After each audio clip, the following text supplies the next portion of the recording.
Hi, this is Jason Williams of McHenry and Williams Partnership that brought you the Access Lock and many switchblades, and you are listening to the Bladeology podcast.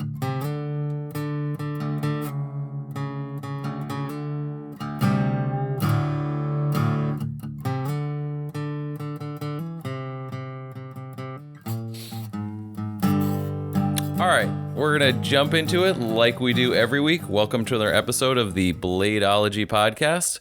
We are on with our original host lineup this week, and we are on with a guest. This is Jeremiah Burbank from PVK Vegas. Nick Chuprin of NCC Knives. And Elijah Isham of Isham Blade Works. And Rainey Vallotton Custom Knives. Awesome. Rainey, thank you so much for taking time to jump on here and talk with us today. This is pretty pumped for this one. I think we've got a lot of history, a lot of questions, a lot of information that I'm hoping to go over. It's pretty a pretty monumental family that you're coming from and are a part of, and I'm looking forward to going over it. So take it from the top. What how did we get here? How did you get into knife making? Well, I left California in '88 and headed up here to Oregon, where my dad had been living for quite a few years, and he was already making knives and hadn't really gotten really going, but he was moving along. Moved up here, spent a year playing and working in the shop and making plywood at the same time. And then went full-time in 1991, and I've been doing it full-time ever since. Oh, wow. Okay. And just in case for anybody who doesn't know, who was your dad? Butch Vallotton was my father. He passed away this year, May 11th. No, May 10th, I take it back. And a mighty loss that was for everyone. It was certainly the Vallotton family. Very sad passing. Maker for 48 years. Oof. And probably one of the industry's leading function and auto tech guys. So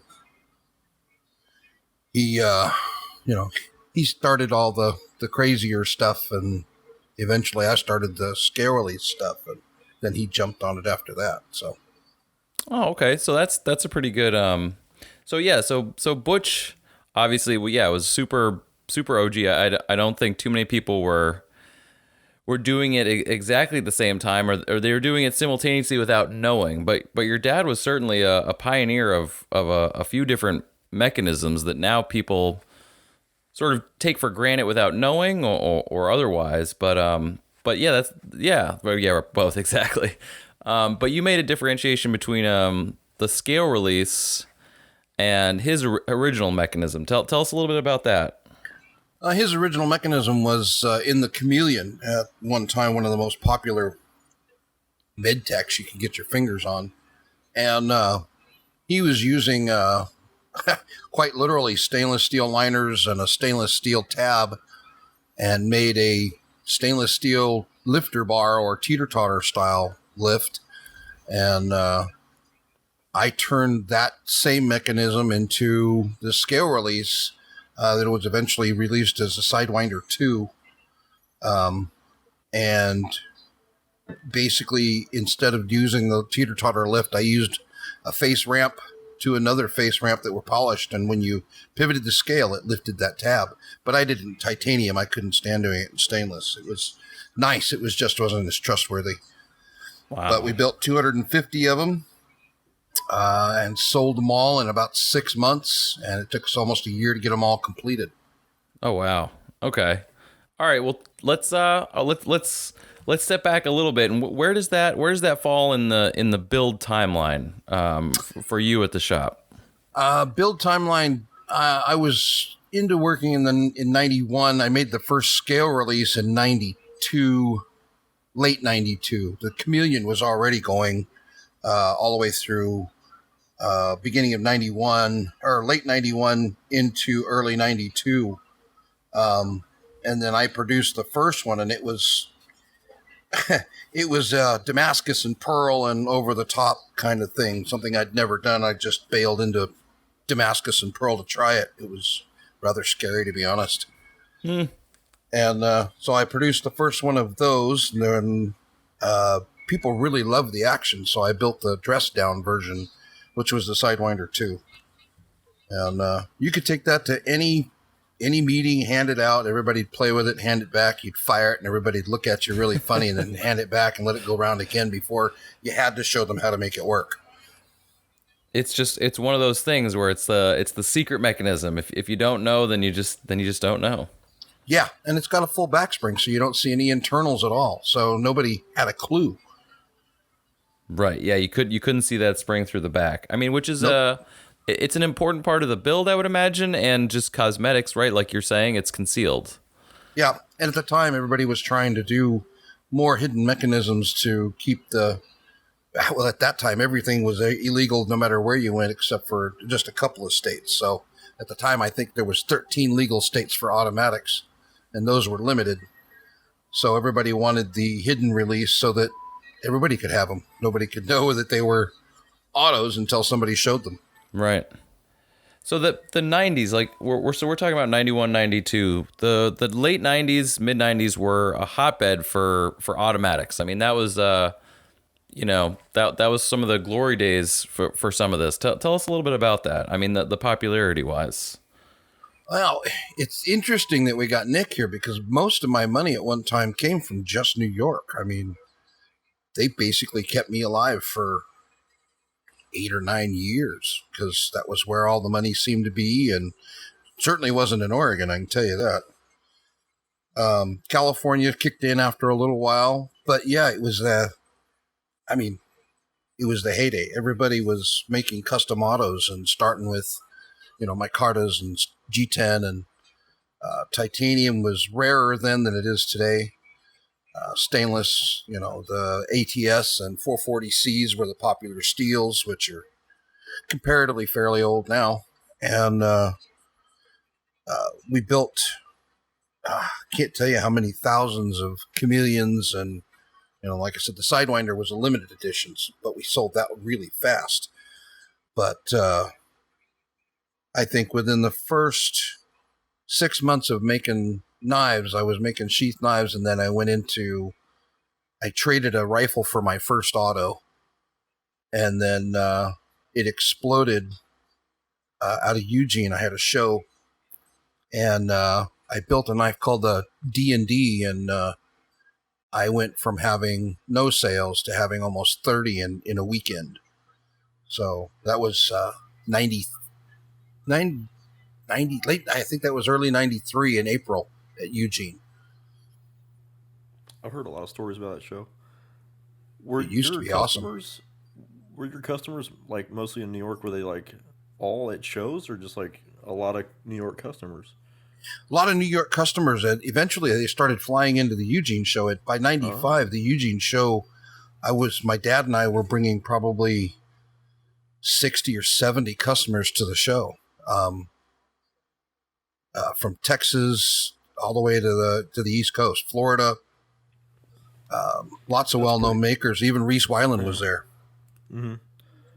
That's pretty awesome when you're bringing in customers that many at a time at a technically small show, right? It was. It was actually the biggest show short of Blade at one time. I've heard that, yeah. Yeah, that's wild to have all those people come in just for you guys. Yeah, well, we had some really unique customers. There were some really, really eclectic people, if you would. One was a millionaire who just loved mechanisms. I mean, his favorite thing was air guns, and then he started doing knives and got into knives, and he eventually actually loaned Tony of Microtech quite a chunk of change to get some stuff rolling. So he eventually became pretty well-known customer between all of us, between my dad, myself, Tony, at the time probably, definitely Reese Weiland, and Mel Pardue, just a huge list there. Wow. Just a true patron, so to say. Oh yeah. And for a long time. Pretty sure I know what you're talking about. I feel like Mel has told me stories about this guy. Yeah, his name was John Carruth. Right. Really good guy. Big heart. Inherited $25 million in a trust fund and built it. I mean, he'd go buy a convenience store and turn it into a moneymaker and then sell the thing. So smart guy. Yeah. I mean, that's good to have someone like that on your side, so to say. You know? Yeah, well, Angel investor. Yeah. yeah. And like I say, he was part of the industry as a whole by then. I mean, you know, when you're dumping $500,000 into Microtech and others into other monies into other pockets to help them out, and obviously to make a profit. No ifs, ands, or buts. There's no sense in blowing money that way. But that was his thing, and he enjoyed it. Tell us a little bit about the shop. Learning and making knives with your dad. How was that? That's so my pop was a mech guy. He really, really worked great on designing mechs. I mean, I think he slept and designed at the same time. But he was not really the world's best teacher. You had to grow up with him to really understand what he was telling you when he was telling you. Most people that ever got a chance to learn under him kind of learned that the hard way. In fact, I'm still working with a guy that's trying to recover from it. But, you know, he would go through and give you the basics, and then he'd say, now do it this way. And then he'd do it and walk away. And so it was up to you to either jump in it or chicken out or take a shot at it and see what happened. From my very first knife, I still have it. He said, well, here's what you want to do. Draw something. So I drew something. And of course he fixed it because it was pretty raw. And then handed me some materials and said, here's what you do here and put this together there. And we'll silver solder it when you're done. And I built my first hunting knife, and I still use it. Little 440C drop point hunter. And that was kind of my intro. And then at the time, bead blasted utility fighters and users were really popular. So I was building hunters, fighters, kukris, boot knives. I was building anything at the time. They were all fixed blades. And then, like I say, somebody offered me a rifle if I'd build them an auto. And I jumped at it because I didn't have a rifle. So, you know, you got to go for it. I got some nice rifles these days from barter. Is that still a common practice? It is. I just got myself a beautiful little custom built AR for in a trade. Just prior to that was a gentleman out of, as a matter of fact, New York, guy named Gabe Freed. And I traded a Ruger 1 falling block single shot rifle. The rifle itself's worth about $1,300. But I traded him a knife for that. And Nice. It's a beautiful rifle. And he was trying to follow the state's laws as they decided that everything had to be registered. And so he was trying to get rid of anything he could that he didn't have to register. So I picked it up, and I swore I'd never be a single shot rifle guy, but I'll tell you what, that's my premier hunting rifle. Oh, see, there you go. Try something new, fall in love with it. Oh yeah. And there's nothing like this little thing. It's amazing. So your dad, so it sounds like working with family can always be, it can often be tricky, obviously. And then some. Right. But so your dad over the years would design and build countless knives and would teach or would help people to understand mechanisms in different ways. Is an apprentice, is that like a strong term? Did your dad ever take on an apprentice? No, he never really had any apprentices per se. They were more of people wanting to learn something, and they'd come in. I don't know if anybody's ever heard of a knife maker by the name of Al Faulkner, but he came in. for a little while, not very a while, like a few days. And so he was there trying to learn something. And it's hard to teach somebody new methods of something they're comfortable in. But he was always willing to help the guys that were coming up, give them a hand, talk them through something, sit down and write it on a napkin. Somebody having a rough time with a function, they'd send it to him and he'd purify it a little bit and they'd get it back and see if they couldn't make it work for them. And, not many people know this, but the reason the Halo actually got out there is because my dad and Tony got together and my dad showed Tony how to do the retractor bar to pull the blade back into the handle. Otherwise, there might not have been a Halo. I think, I think maybe Diskin might have, he didn't tell us the whole story, but Diskin, I think, might have alluded to that, because at one point, I know that they might have had a falling out, and they did get back together, because I've seen a Vallotton Viper that had a retractor bar, and that was a single action OTF. Yep, that was the first. The Vipers were my dad's premier OTF, and he was in the middle of designing and doing those when him and Tony met. That's how Tony and my dad got to be friends, as they met, and Tony was trying to figure out how to get the blade in the handle. Dad showed him how to do the retractor bar or the drawbar, and it was history after that. If you kind of sit down and think about it, that idea does not make any sense. Like, that would, like, to think of that is, like, kind of incredible. Oh, yeah, and they're two very different systems. I mean, Tony's a hell of a machinist. I mean, there's not many people out there that really sit down and put the small parts together like Tony does. His sons are doing, pretty much the same thing, because they learned from their dad, and God, they've been doing it since they were in onesies. So it's like when a group of people just get right and they get together and then something magical happens. Yeah. Well, at the time, Tony and Susie, it's just over 32 years ago. Tony and Susie were building knives out of their apartment. And little Tony, which as Heretic, who is not near as small as his dad, and his brother, Sean, and the other one, I never can remember his name. They were all doing assembly of these knives in the living room of this same set apartment. Tony was grinding blades on the balcony. So pretty interesting story with chasing Tony's information around on that one. Yeah, so what show did your dad and Tony meet up at? There must have been a show, right?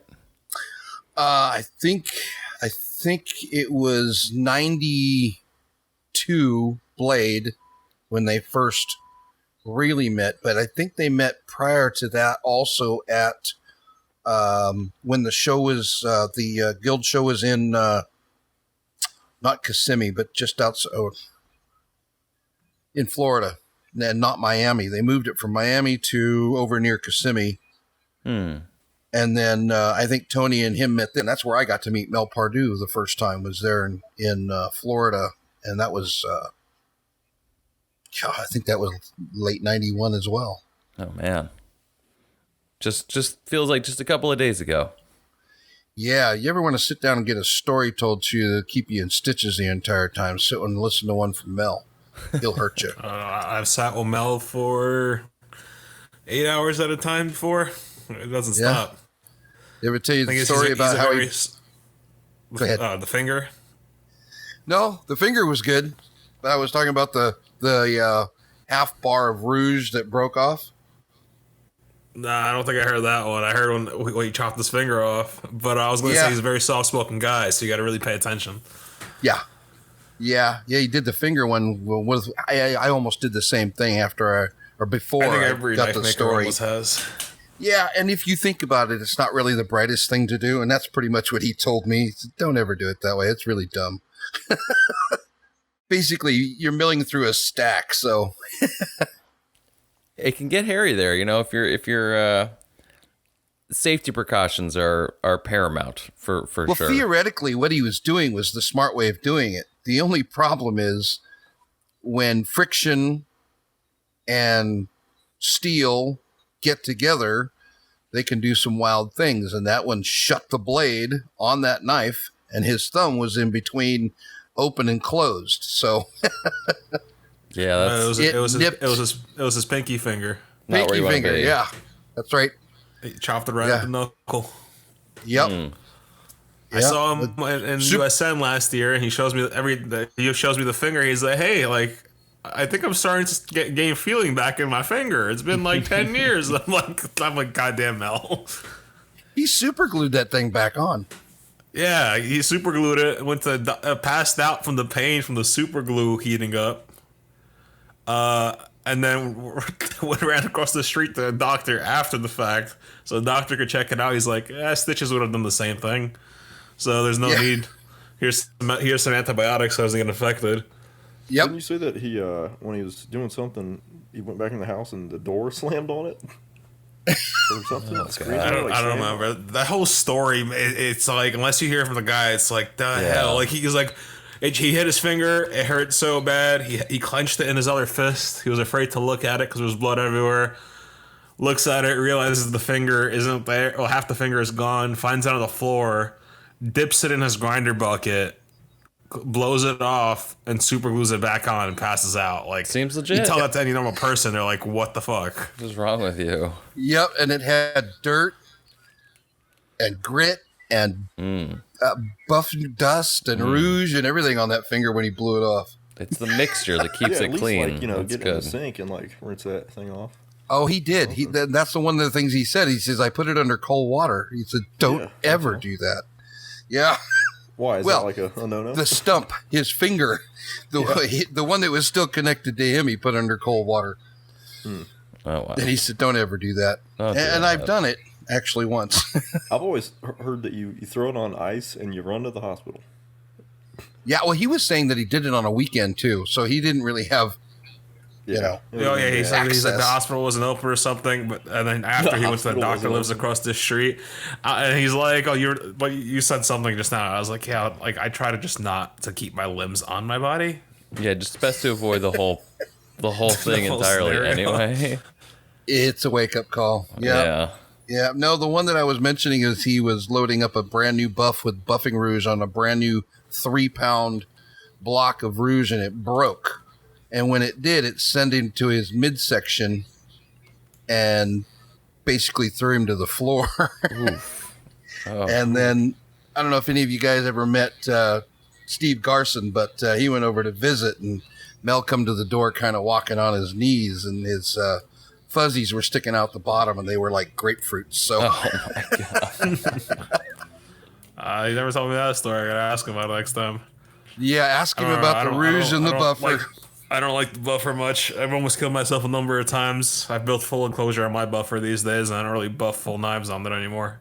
Yeah, we try and tell anybody that comes in to learn that that's truly and honestly probably the most deadliest machine in the shop if you really think about it. Yeah, so I was similar situation to you. Like, my father works with me, so every time he goes using the buffer, like my butt cheeks clench. I'm like, oh my God, like I'm gonna have to take him to the hospital. The buffer and the portaband. So both times he uses those things.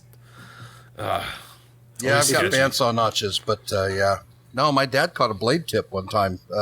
He took the blade away, spun it around, and threw it back at him, and it went through a down coat, a sweater, a thermal, a sweatshirt to get to him, and still went in over a half an inch. Oh, man. Yeah, he said feathers went everywhere. That's a sharp knife, though, huh? That's ever since that.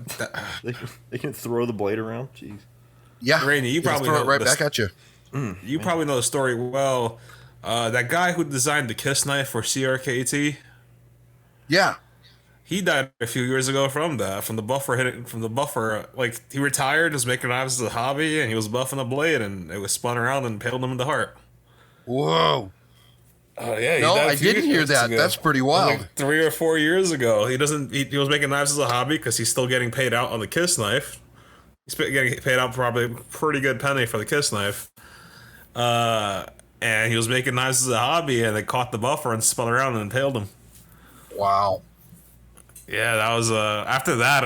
Every time I got to my buffer, because at that time I was making kitchen knives, so I was actually buffing full on kitchen knives. Every time I get up to that buffer, I'll be like, this doesn't look safe. But I'm gonna do it anyway. And a nice thin fillet go really deep. Doesn't matter if it's sharp or not. No. No, I've got guys that got stitches in the palm of their hands from the backside of, hunter blades that are not even fault edged, from an auto. A thin enough edge on there, it's gonna still cut you. Yeah. I got a kitchen knife I built not too long ago, and I slid off the tip of it, and it laid me open just sliding over the tip. Knife making is fun, guys. That's right. You gotta keep your senses about you at all times. It's very important. Always a little blood in your product. Yeah. So Rainey, building knives in the shop, and you're building knives with Butch, and it's you're in the heyday of automatics. You're in the later 90s. What was the process for? I mean, so you have this original Butch mechanism that he basically taught you, and he kind of passed on the knowledge to you. Is it the same mechanism that you're still using today? Is it modified? I mean, it's your family's mechanism, so to say. No, it's actually an original Italian style action. The differences are that we don't hold the blade down; we hold the spring down. That's why we can do double action. You're not retaining the blade; you're retaining the spring's power. So then you can work it, with or without the automatic function. But yeah, for the most part, instead of doing the original Italian mechanism, and there's a bunch of those, but the primary was a bent up piece of steel, where you push down in the middle and it would, pick the tab up and pull it out of the blade, out of the hole in the blade, and release the blade. And what we did is we changed that. We tipped the angle a little bit for the sear to function in, drop the sear into the liner itself instead of sitting on top, so you could make the knife thinner.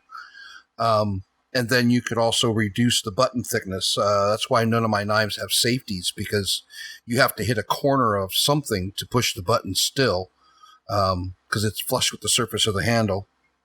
And then when back then we'd pick up the spring, and we learned a lot from that as well. We built our own springs. We didn't buy them. We cut them out of ATS 34 and went through the processes to turn them into springs. But the sears that I use today or build today, matter of fact, I finished one this morning, are almost as alien as the ones that I started with. I've learned a lot from a lot of input from a lot of people. A guy out of Russia, I built a knife for, and I sent it to him and he loved it, except it was not, quote unquote, it was not a Swiss watch. I told him, I said, we don't make Swiss watches in America. We make hot rods, dude. I was like, yeah, have you seen the course? Yeah. We make hot rods. So I took his advice and I put a little bit of effort into it. And I still make the hot rod because that's what I like, but it's a lot smoother, a lot cleaner functioning hot rod. So that's basically where I went with that. And it's always somebody's input here or there. Blade Show 94, I was sitting by myself. I don't know if all you've been to the Blade Show, but that big giant pit in the middle of the hotel there, I've sold more knives in that pit than I have at the tables ever. But I was sitting at a table by myself, enjoying a drink. And behind me was Bill McHenry, Daryl Ralph, Al Sandin, Al Sanders, a couple others.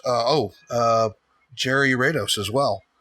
And they were talking about me, and I was sitting literally back to back with Jerry. Jerry didn't know I was there. They didn't know I was there.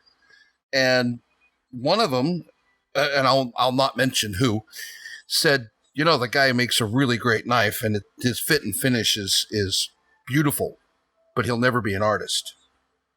And I kind of perked my ears up, and I went, I wonder why that is.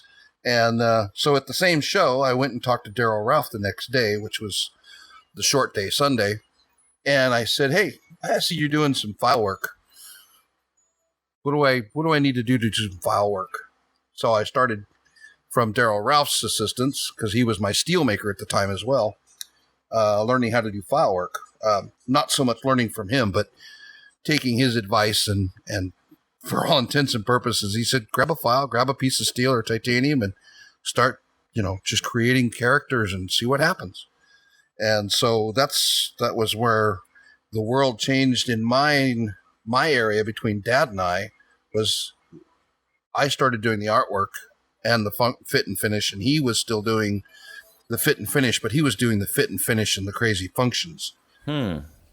So, yeah. So then I started teaching my dad the artwork just a few years after that. And so it eventually came full circle, but, yeah, he's still was the king of the functions at the time. Which is wild, because you guys were doing this all decades before any kind of modern CNC equipment. I mean, this is all original, just completely handmade, hand fit and finished switchblades.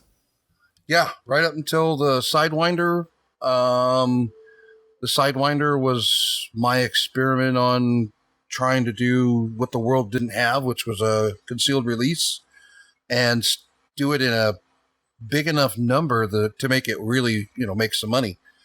And so Dad and I went through some processes and came up with some ideas on, get a water saw guy and have him cut all the parts, then bring all those parts in, and then just start working through each and every step on a prototype to figure out how to trim it down in time, energy, effort, and how to make it exact and the tolerance is really tight.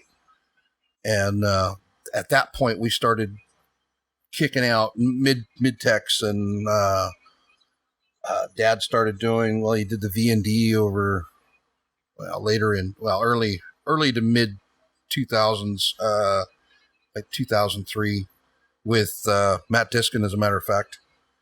And then he did quite a few of those odds and ends prior to that. But that's in the heyday, it was crazy. I mean, it was literally, I had a 5-year waiting list at one time. Oh man. Okay. Yeah. I mean, that's a good problem to have, on the other hand. It is, and that's a full custom, you're talking, they're not crazy customs, when you're talking about, most of those were all micarta handles, titanium liners, stainless back springs and blades, and double action.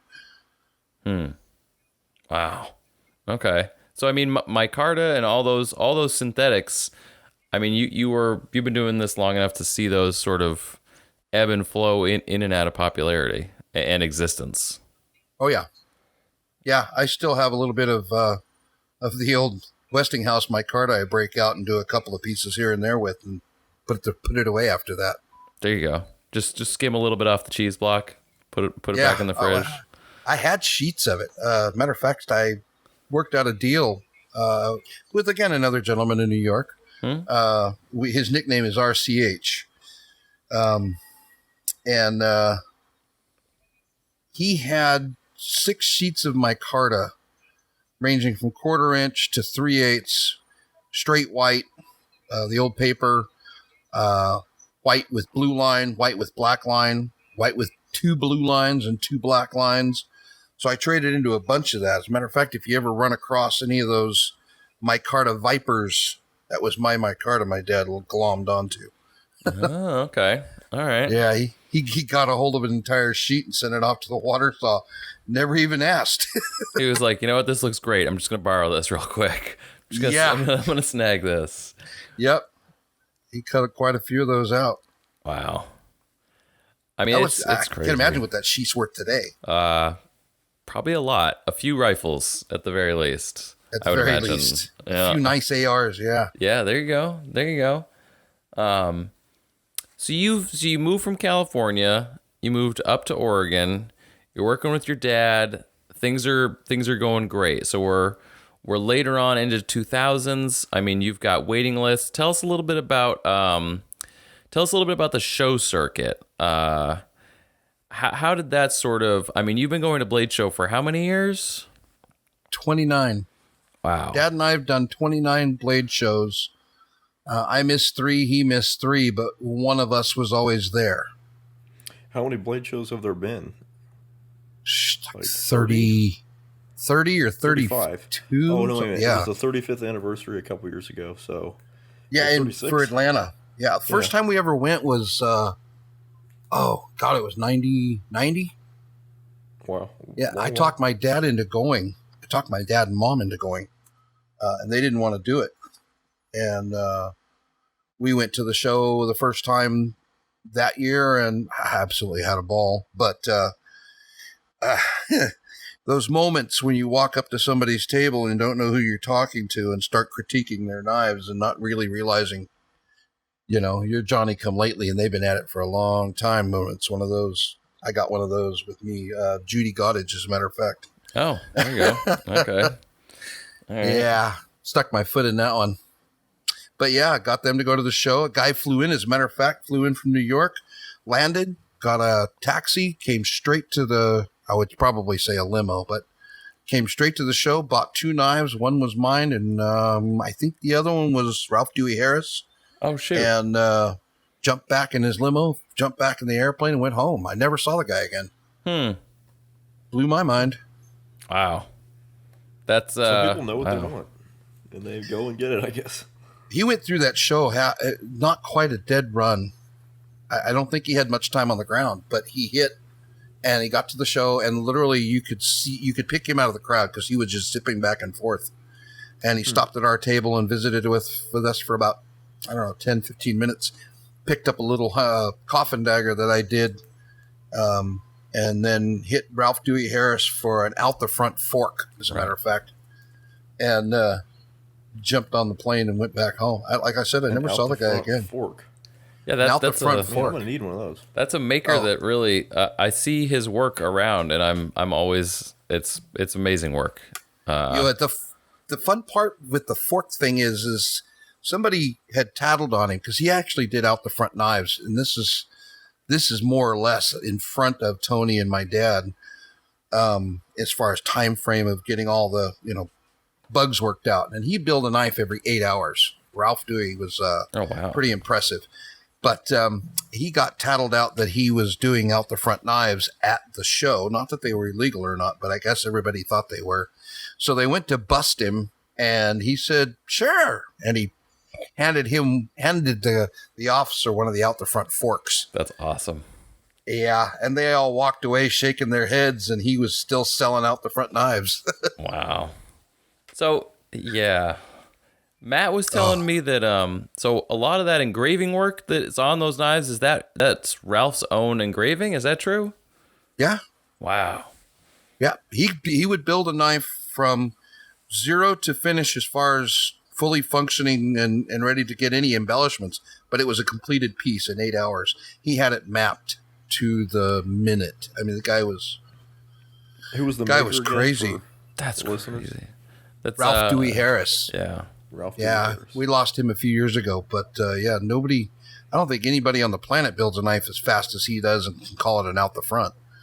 And in and out the front, as a matter of fact, a double action. Yeah, the double action was crazy.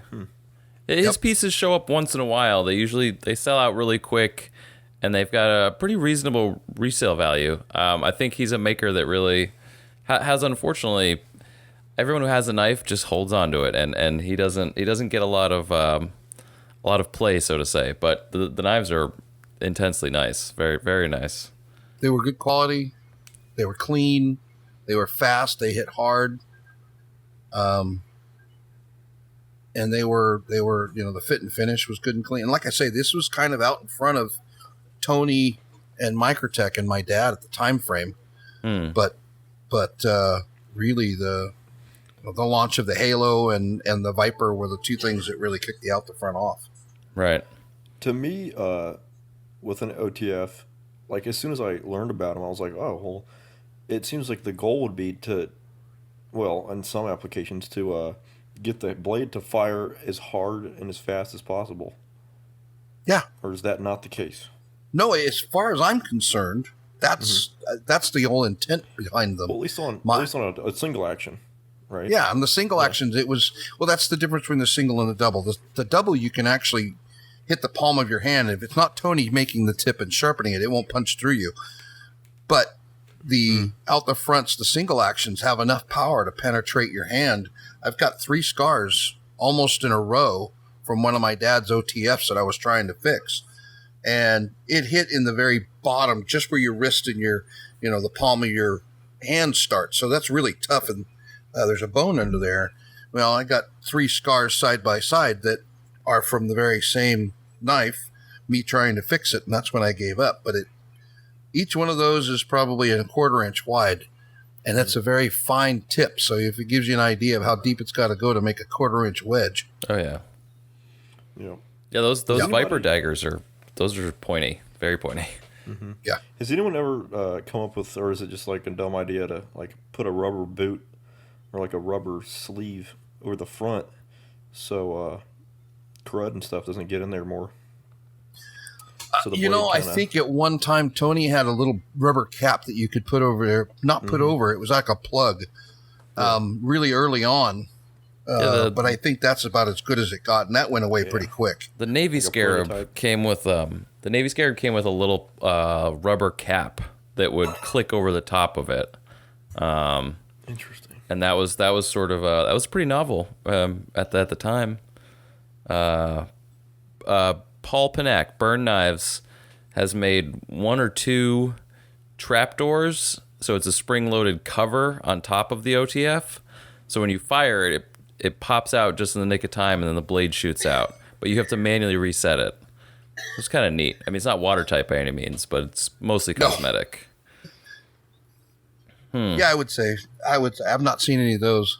We're talking about the ones that swivel over? Or no, we're talking about something else. I think it's a trapdoor where the door actually goes over the end to cover up the hole. Mm-hmm. So when you push the trapdoor down, it opens it up so the blade comes out. Yeah, it's a neat design. So we're at Blade Show. You're there with your dad. We've got Ralph Dewey Harris making OTFs. How was Blade Show with Butch? I mean, you guys like partied up or what? Like all night talking with makers and sharing ideas? My dad was never the social party kind of guy.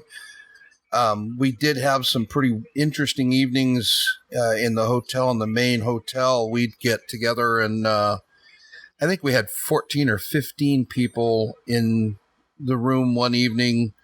And at the time, like I say, we were Bill Sandin, Al Sanders, Bill McHenry, Jason Williams, Ray Johnston from Ray and BJ's Knives, and another character. I can't remember this guy's name. Everybody knows him. I never can remember his name. He suffers from MS, but not to a real extreme. And he's a comedian, and he loves knives, and he does knives. I'm trying to remember his name. Anyway, he was there. Just a huge tassel of custom makers, and we had knives going everywhere. Everybody had knives, so there was probably 40 or 50 knives floating around the room from everybody. And I got to pick up a Bill Sandin piece, beautiful coffin dagger. Probably one of the most amazing pieces of artwork I've ever held in my hand, that was literally built by one guy. And his only problem with the knife is it didn't want to close. You had to really force it, pack it in, like push the blade in really hard. And the blade back was really thin. It wasn't double-edged by any stretch, but you'd put a notch across your fingers. And so Bill McHenry and I were arguing back and forth on what was going on. And I told Bill, I said, I told Bill Sandin that I think he had a stacking problem, which means there was not enough room for blade, backspring, and kick spring. He was short just a few thousandths. And he fixed it, and that was not only what it was, but Bill McHenry and I sat and talked about that for hours that evening. And just I couldn't. You couldn't put that much talent in one room and sit and have, 10 different conversations all going at the same time. Yeah, pretty amazing. I was gonna say we just recently interviewed Jason. Unfortunately, I would have loved to talk to Bill before he passed, but he was mentioning a time with you in a hotel room with knives and with Bill. So that must have been one of the many times. Now, I just figure this to be true, but all the Switchblade guys just hang out with each other at all the shows because there's so few of you, and it's just the cool kids, right? Well, originally there was a lot of us. In fact, at one time it would be, you'd go down to the pit bar and you could pick up, most of the knives from just virtually any of the automakers there. And then, for us, we'd walk in there and there'd be anywhere between 5 and 10 different dealers ready to do business on Thursday night. Oh yeah. Not even with the show starting. I can't tell you how many years I'd sold out Thursday night sitting in the pit bar and walked around with my thumb up my tail because I didn't have anything else to do but either sit and design or go to dinner with people. Or when my dad passed, I picked up, I found a menu.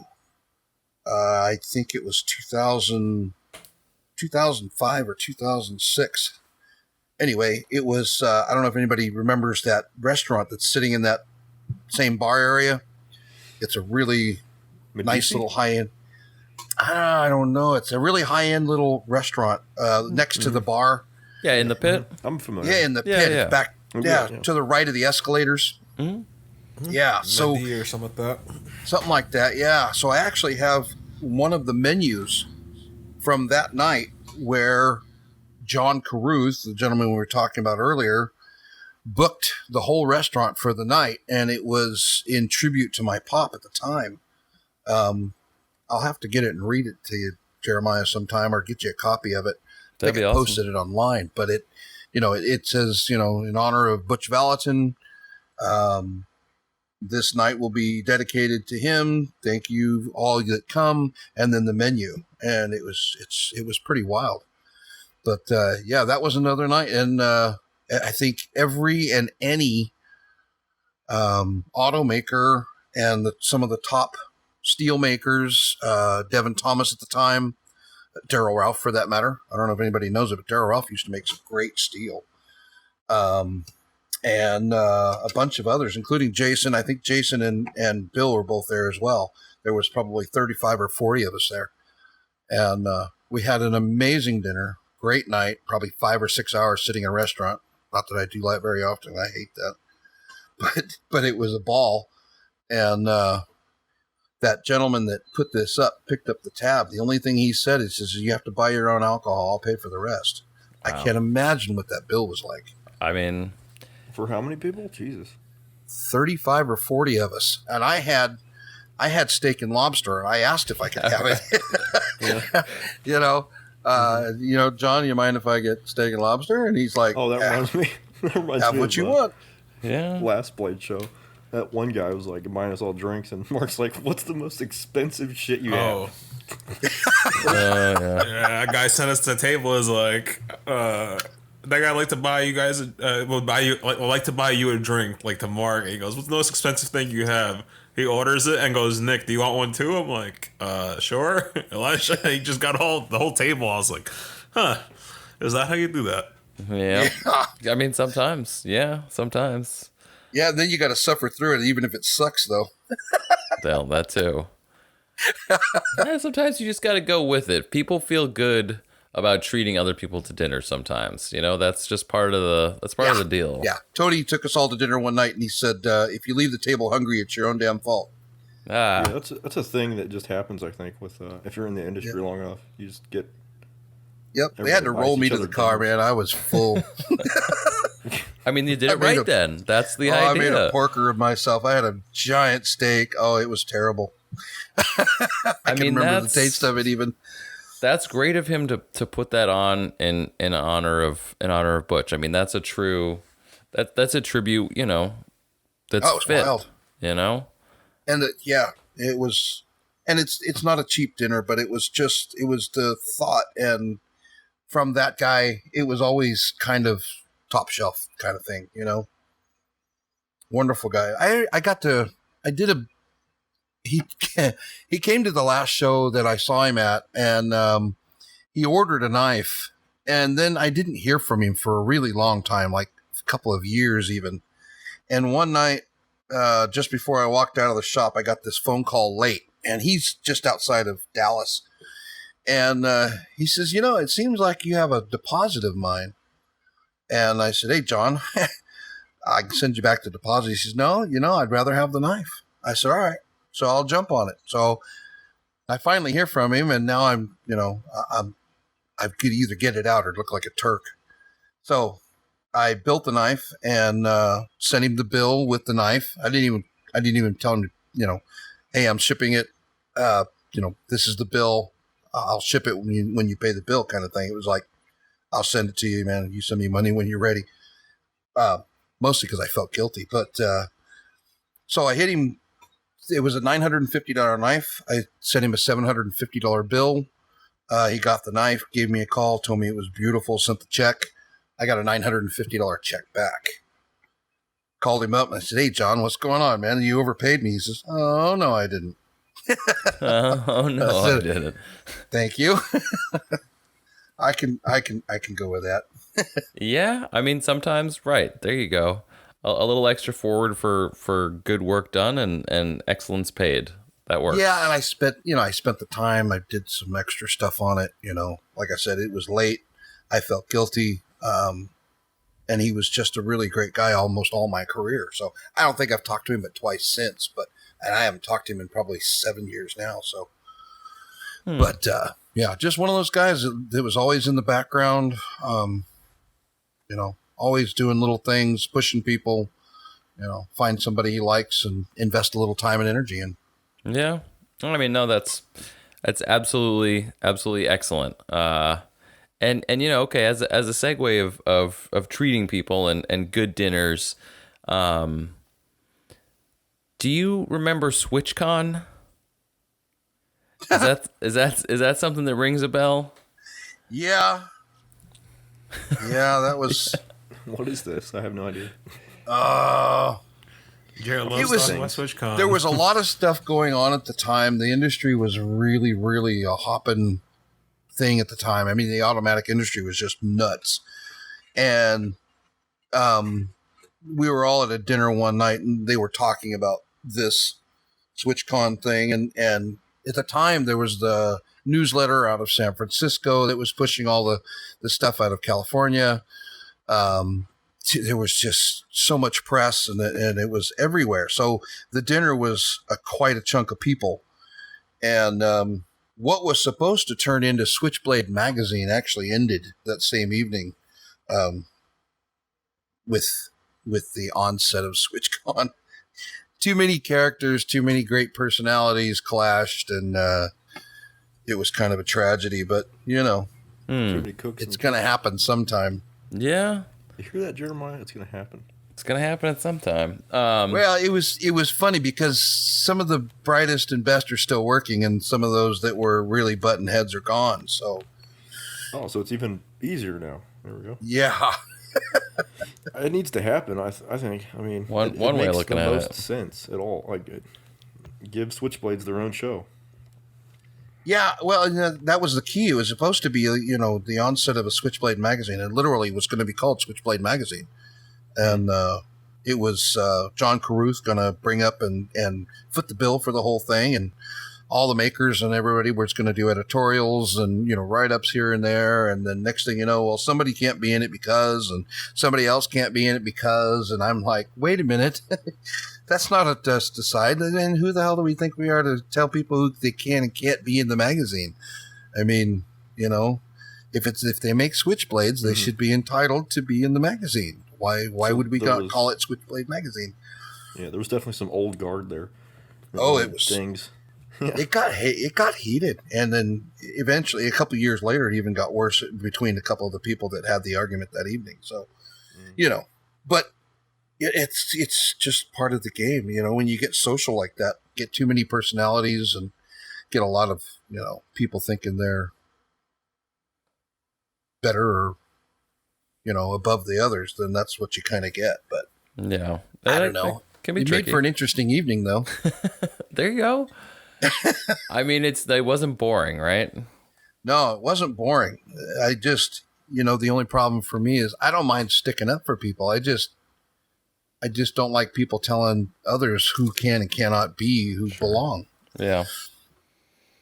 The newsletter, is that the newsletter, as in the original newsletter, or is that the Sheldon Levy made a little newsletter? It was Switchblade News, and it was out of San Francisco. It was just a little, basement press kind of thing.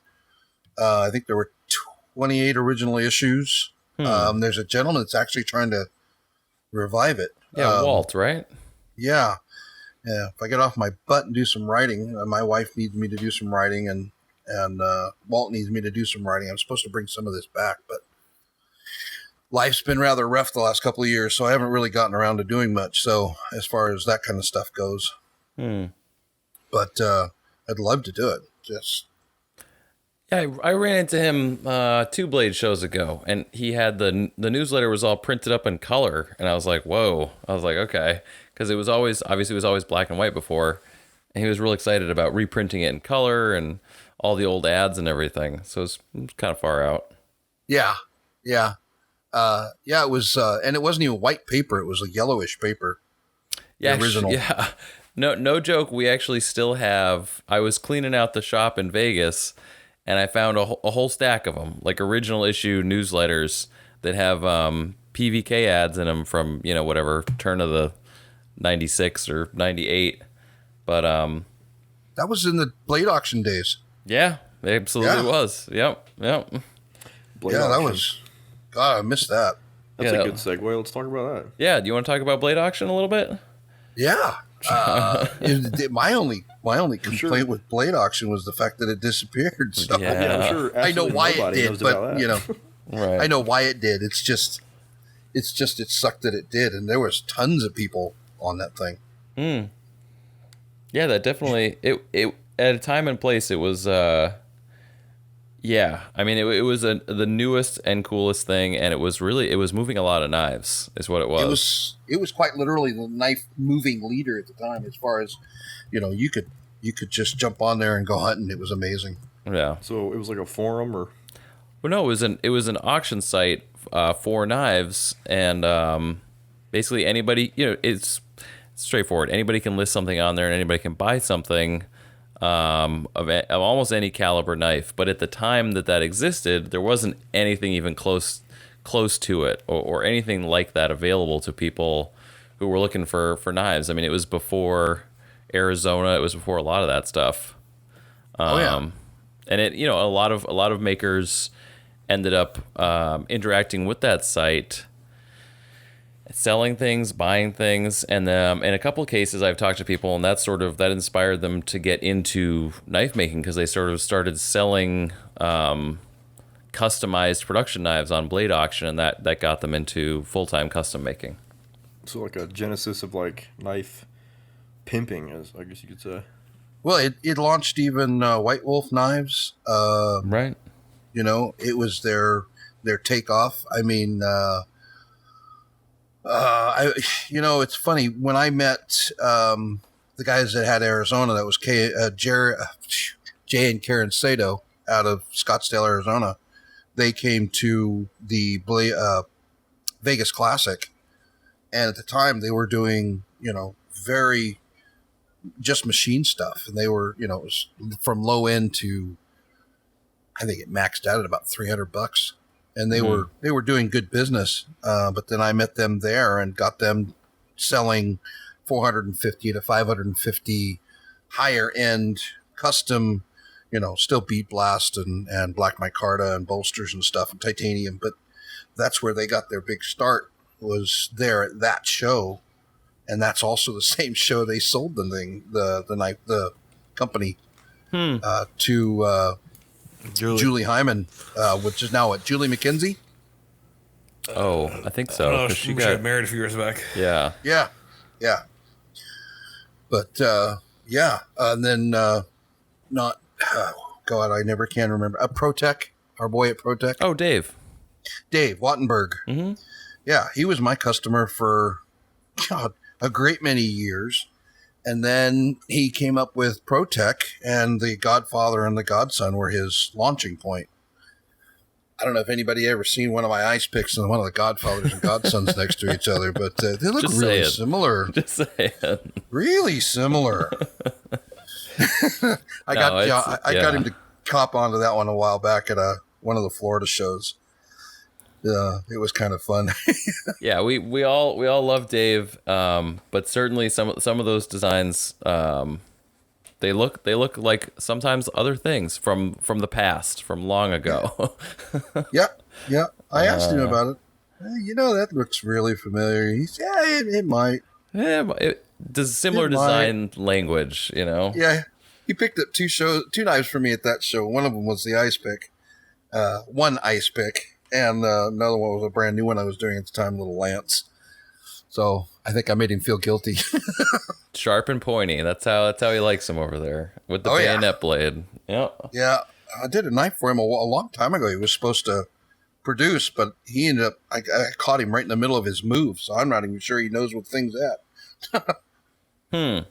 Yeah, some. I've talked to him about some prototypes he's got at the shop. So I bet you that might be one of them. It might be. It's a completed little scale release, but it's, I asked him at the time, I said, I don't know what you're asking for. I don't know if you want me to do a dagger or if you're looking for, something else. And he said, I'm looking for something else, which I thought was weird because at the time all I ever did was daggers. And, so I kind of went off the rails and did a kind of a unique one and got it to him, and he's like, that's interesting. I thought, oh boy. Oh boy. That's definitely didn't twang a chord there. Yeah, well, sometimes you just gotta shuffle it up. You gotta try something different. Yeah, I've produced it a few times elsewhere, but So that's a good so models. When I think of your knives, I think of a lot of very, very pointy. I think of daggers, and I think of a good amount of symmetry. Let's talk a little bit about your designs, and sort of how they, the materials you use, and how the process is that you do design new models. Well, I'm probably most known for the ice pick and the D&D. The fantail was my first overall design, and I actually stole that one, sort of. Guy named David Brightwell, I believe was his name. Brightwell or Broadwell. There's one of each, and I can't remember which one. He had this really trippy looking dagger, and it was a dagger, sheath knife. It had maybe 50 pins in the handles. I mean, it looked really kind of neat, but it was overboard on the pins. And so I kind of shrunk the blade down and turned it into an auto.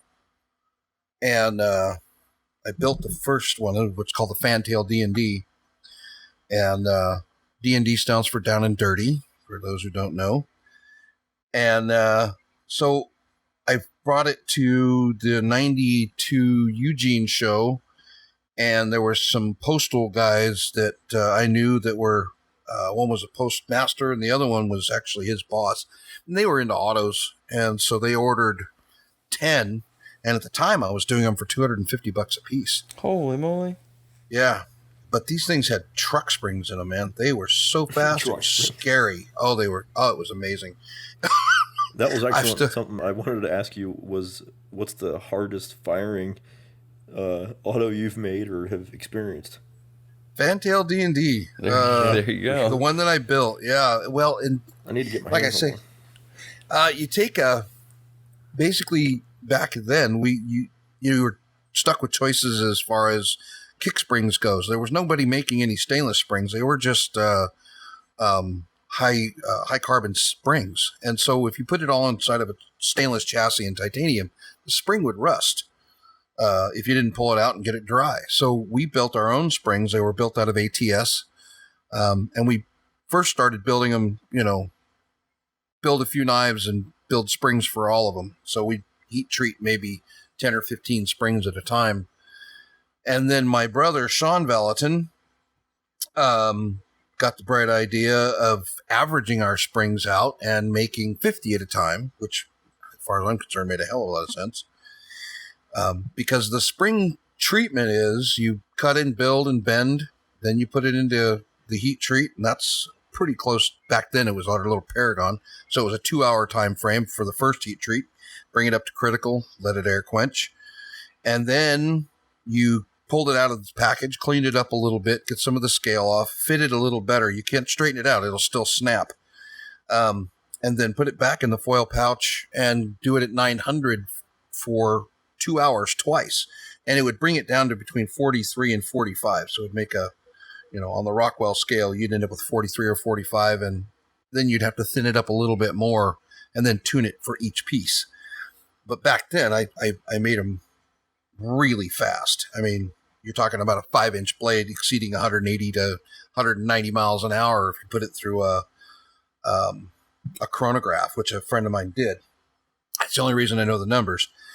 And an interesting little thing, I brought the first one over to show my mom, and she was in her back office, and I went to show it to her, and it went off by itself. I thought, oh, crap. So I walked away from her, and I turned away, and I locked the knife, and I opened my palm, and the damn thing took off. Oh, boy. When it took off, it went over the top of my head, and I chased it. When it finally stopped, my mom was working the mouse with her right hand, and it was blade tip down in her arm. Ooh. Yeah. God. Ooh. Yeah. I didn't even get in trouble for stabbing my mom. It was pretty weird. All part of the process. It's all part of the process. Yeah, just made So that's when we started learning to make those sears you were asking about earlier, making them a lot cleaner and a little more purified. The other thing was we were trying to finish making these knives work before we ever finished them. So one of the things I brought to the table when my dad and brother and I were all in the shop together is I'd finish the knife and then I'd make it work. Because we'd still have 60 grit grind lines and dust and dirt going all in them and everything. And we'd spend days trying to make the damn things work. So I finally, one afternoon, in fact, it was that really high-end Sidewinder 2 I was talking about, did all the pearl, did all the Damascus, Daryl Meyer, Damascus no less, fluted pearl, went crazy, did 4 liners in the thing. One liner holds a function, the other liner holds the pickup bar. And showed my brother, and he looked at it, and he said, "Does it work?" And I said, "Nope." And he handed it back to me. He says, "You've lost your mind." And I walked away, and 20 minutes later, I brought it back over, and I said, "It works now." He says, "You're kidding me." But, that's it's an interesting evolution of how to learn to do things and do things better and better and better. Right. But speaking about materials, you were saying how you were using what kind of Damascus was it? Daryl Meyer. You ever heard of Daryl Meyer? Maybe. It's possible. He's kind of considered the king of Damascus in the U.S. early on. If you've ever seen George Bush is standing there and he's receiving a big, beautiful Bowie with a mosaic blade. It's the American flag. So we're talking. And there's a gentleman standing there with the beard. And that's Daryl Meyer. I've seen that. Okay, I've seen that picture. The American flag Damascus. Yep, that's Daryl Meyer. Okay. Huh. Wow. He's still around. I don't know if he's making anymore, but he's still around. So speaking of your materials, I know how you like to use a lot of mammoth tooth and blued steel. Yeah. That's definitely like a Vallotton staple. It is. It's I'm still doing it today. Mm-hmm. Yeah, I'm still doing it today. So a gentleman out of West Orange, New Jersey, got me a block of mammoth molar and wanted me to use it. And at the time, I had no clue what to do with this stuff. So I actually cut it and mounted it on a piece of titanium because you have to have some kind of matrix underneath to hold it together. And that didn't work. So I tried vulcanized paper. And before I walked out of the shop, I cleaned the things off. I'd managed to drop them in the water by the grinder, of course, the grinder bucket. So I dried them off, thought I got them dried off enough good, put them down next to the knife, came in the next day, and the vulcanized paper had shrunk and turned that molar into so much popcorn. It literally, as it shrunk, it folded up away from the molar and just opened that molar wide open. So at the time, I decided I don't want to use this stuff. This stuff sucks. Yeah, it sounds like the worst material to work with. Yep. Yeah, And then another I've guy. tried it twice. I've never finished it though. Well, if you need some help, let me know. I quit at this point. Now I have a CNC. This was before the CNC. Oh yeah. So another gentleman, he was also out of New York originally. He ended up in Louisiana. He met a guy named Ron Burke, and Ron Burke was cutting slabs for liners. So I didn't have to get a block. I get flat slabs. And then I found thin G10, 30 thousandths to 40 thousandths G10. And so we'd rough both sides up and tried that the first time. And that was the answer. It would stick to the G10. You had to use the right glue. You couldn't use super glue. Super glue don't like it. It doesn't seem to flow clean enough. It'll get into a soft spot on the molar, and then it'll all run to the soft spot. So the whole thing won't get glued. So you got to use a varathane glue, which nowadays would be Gorilla Glue, or Elmer's does a varathane glue as well. So we finally got those to stick together, and somebody had told me about bluing. And at the time, I was using a rub-on paste for bluing, and that was okay. It wasn't quite producing what we were looking for. And somebody turned me on to niter bluing salts from Brownells. And so we started playing with that. And once I got that dialed in a bit, it had just exploded. I was building knife after knife after knife out of molar and blued steel. And most of the steel was coming from Chad Nichols. I was getting some from Bob Eggerling, Mike Norris, a little bit here and there. Not too much from Mike. We were using mosaic panels for bolsters, and at the time, Chad was producing some really interesting patterns. And he would make them thick enough for me where nobody else wanted to make them thicker. I needed them closer to 160, and everybody wanted to do them at 1/8. And then the molar and that went together, and then the colors came in, and then it just got lost. I've got big knives with that crazy stuff all over it. As a matter of fact, I have a 15.5 or 16-inch piece that I did for a gentleman. It's a twist Damascus blade, matching bolsters. The button is a Damascus cradle with a silver skull mounted in it. But the handles are 5.5 inches long by 1 3/8 wide at their widest point. Solid molar. Damn. Oh, it's beautiful. It's just, it was hard to get a set that big. I had to custom order them. Yeah, I would imagine. Yeah, That's giant. It's hard to get stuff that big. I mean, I built 35-inch switchblades, but Overall it's hard length to overall length, opened up, tip to tail. I got a compliment one time. It's been many, many years. It was at the Blade Show. This gentleman's also gone. And then a guy named Joe Kaios. A really nice-hearted guy. I never got to really meet and talk with him much, but I delivered a knife to Ray. One of my customers. I'll remember his name sooner or later. Anyway, I delivered this big giant coffin dagger, 35 inches, all micarta handles, solid micarta handles, as a matter of fact, and satin finish blade. And I delivered it. It was $1,600 and dropped it off and walked away. And apparently Joe was either sitting there or was near me and walked over to Ray and he said, "Hey, can I see that giant ass crazy switchblade?" And Ray said, "Sure." So he handed it to him. Joe kicked it up with the tip right at the bridge of his nose and the tail facing away, looked up in the light, and he said, "That is the straightest 18-inch grind I have ever seen."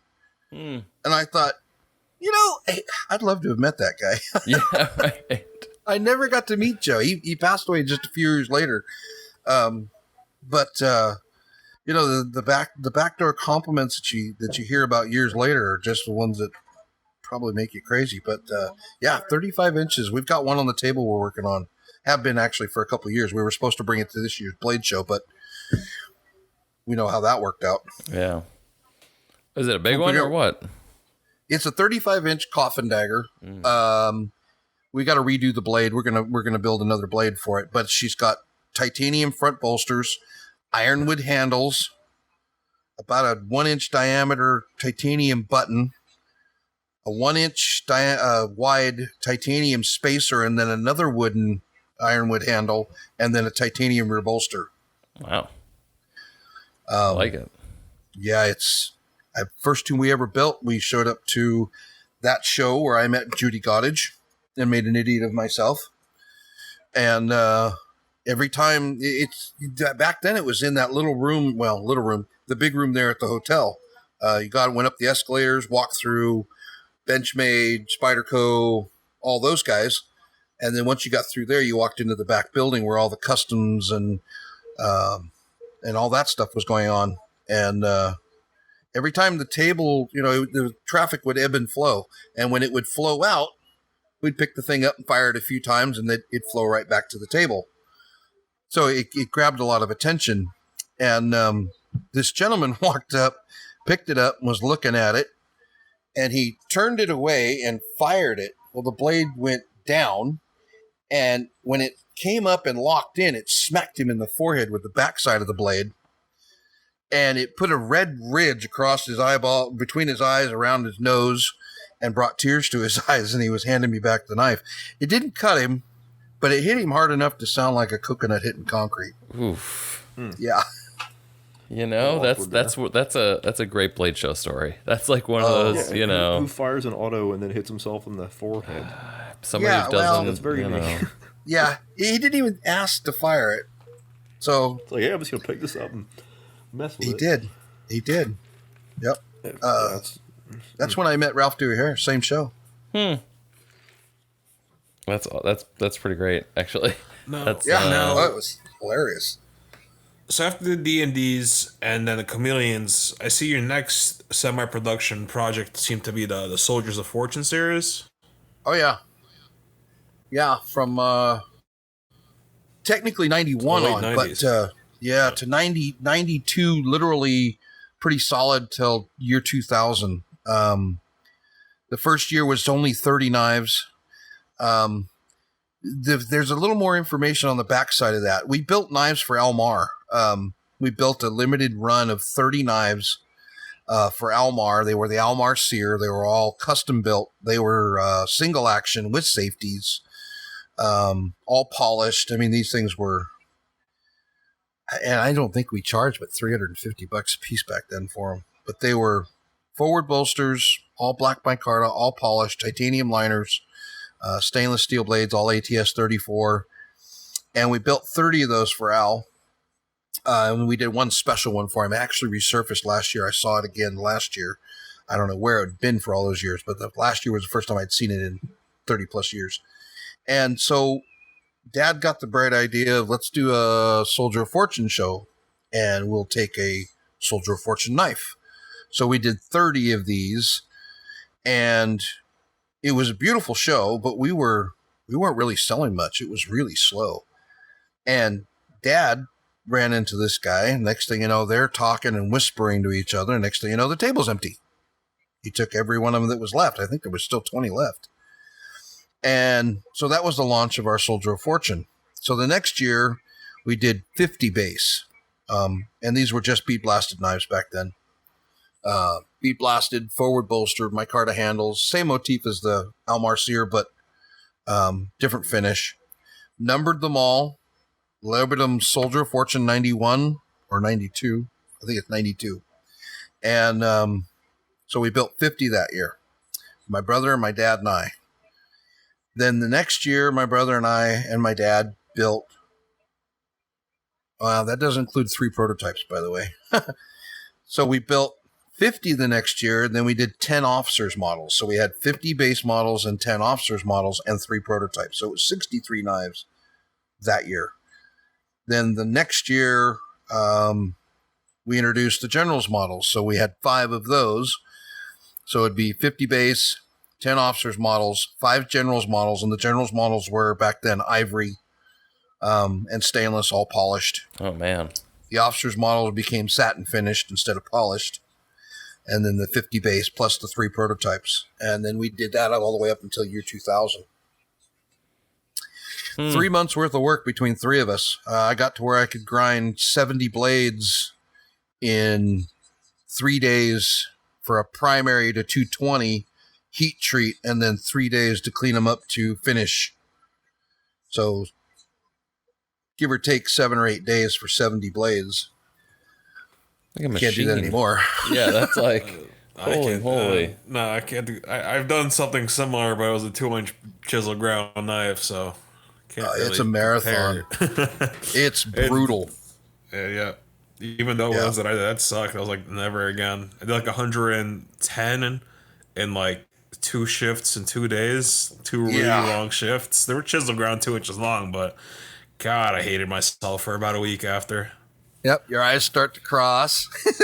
Your eyes start to crawl, your hands start to stiffen up, like everything. Yep, knees shake. Oh yeah, yeah. You got the under boob sweats from the built-in work rest.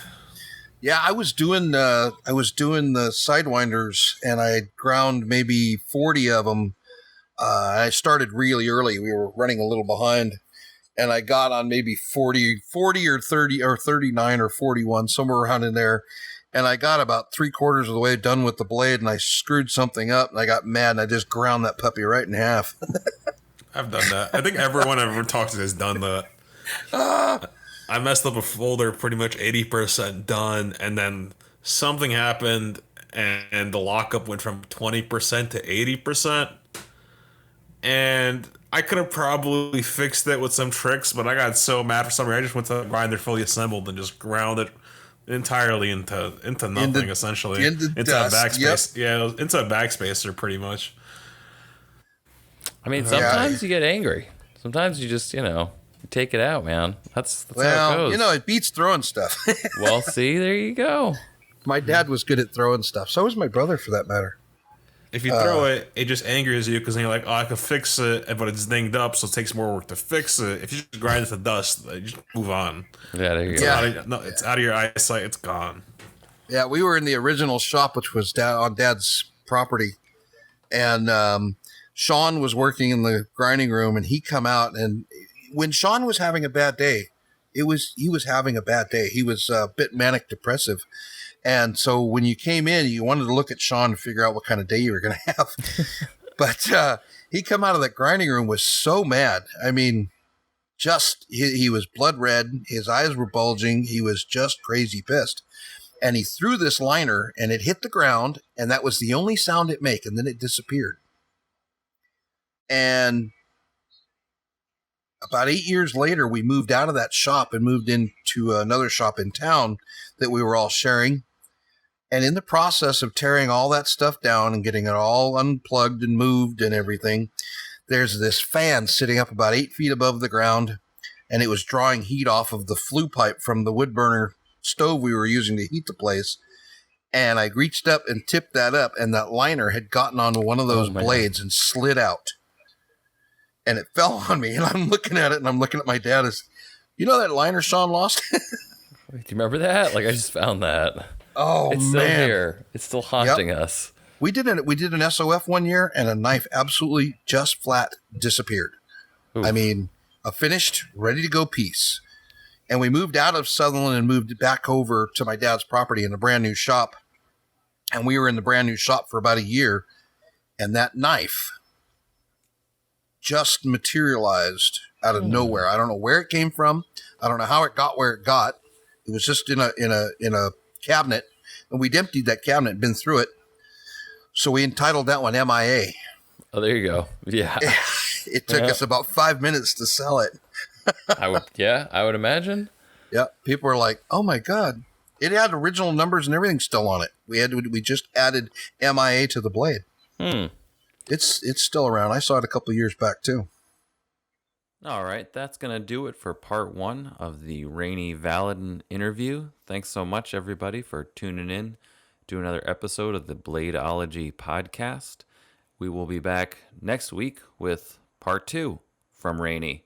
Stay tuned. And as always, wear your safety glasses, tuck in those detent tracks, and thank a knife maker.